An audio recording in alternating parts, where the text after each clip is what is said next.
Looking for a fast-charging, ultra-responsive stylus for your iPad? Meet the 2X Fast Charge Active Stylus Pen, designed for 2018 to 2025 Apple iPads. Take your creativity and productivity to the next level. Click the link in the video description to shop now on Amazon. Hey, what's up, PC Gaming Pulse? Today we're talking about CPU choices for gaming PCs and whether they're worth breaking the bank on. Now, I know some of you might be thinking, but isn't a high-end CPU the heart of a gaming rig? And yeah, it is, but in my opinion, not every item on that spec sheet deserves your attention. Let's face it, with the advancements in technologies like DLSS and FSR, 4K gaming has become more accessible.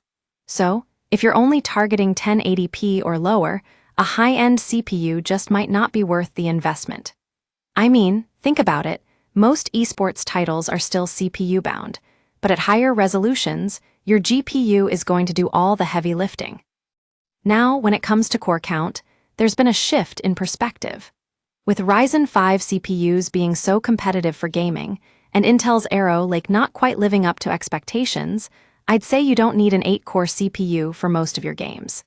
In fact, if you're just straight-up gaming without any heavy loads or multitasking, you can get away with a quad-core processor. I've got a personal experience that'll back this up. My integrated GPU can run Cyberpunk at 70 FPS without needing to OC my CPU. And while I could push it to 1440 if I wanted to, I don't because I value the longevity of my hardware over short-term gains. Water cooling is also unreliable in the long run, with pumps breaking and coolant leaks being a nightmare to deal with. So, unless you're into that sort of thing, let's focus on other options. Now, what about integrated GPUs with fanless cooling? The future might hold some exciting possibilities for that tech, and we've already seen some viable builds popping up that just need a bit more punch. Intel's new GPU lineup might be worth keeping an eye on as well, but for now, let's just say they're not the most compelling option.